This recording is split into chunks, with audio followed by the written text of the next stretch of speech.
Georgia Governor Brian Kemp hitting the campaign trail earlier today. He held an event to get out the vote in that state. CBS News correspondent Nikole Killion is in Atlanta for us. And you spoke to Kemp after that event, Nikole, and you discussed a range of topics. Can you walk us through what you learned?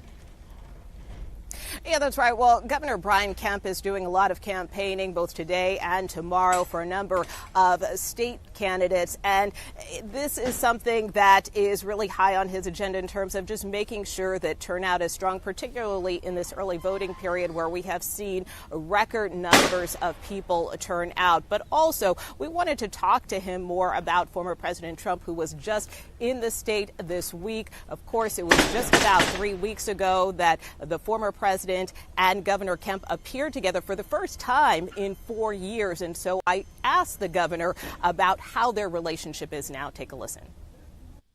Where does your relationship stand with the former president? Well, I want to win.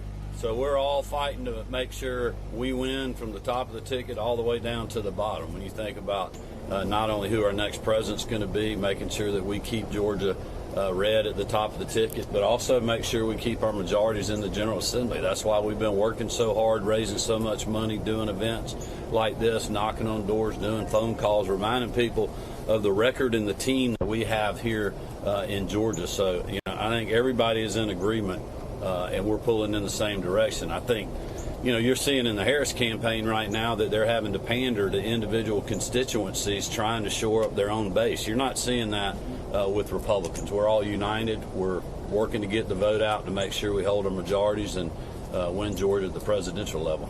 But this is somebody who called you disloyal, insulted your wife. Do you forgive him? Well, there's a lot of people that have called folks bad names, people that are his running mate. The other side has said that. You look at what Hillary Clinton, what Barack Obama, what other newscasters, even opinionated people on in the media are saying about Donald Trump right now. But look, they're not talking about the issues. This is not about me, and it's not about him.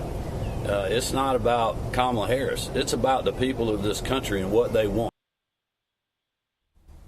So again, a major shift in tone, not only from the governor, but also from former President Trump, who continues to say on the trail that he believes that Governor Kemp is doing a wonderful job, is a great governor, which really is a 180-degree turn from what he said in the Atlanta area just this summer when he made those comments calling Governor Kemp disloyal. And just to remind folks about their strained relationship prior to this turnaround, most of this stemmed from the 2020 election when the former president made that call to Secretary of State Brad Raffensperger asking him to find the vote.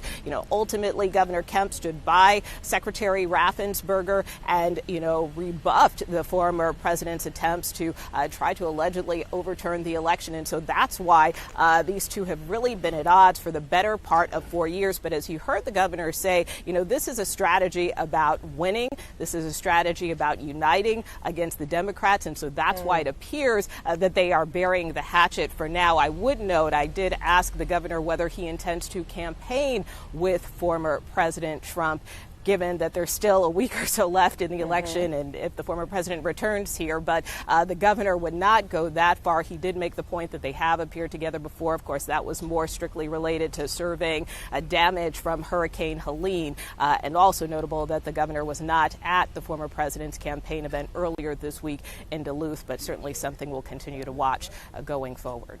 No kidding. It's very complicated. All right, Nikole Killion live for us in Atlanta, Georgia for us. Thanks so much, Nikole.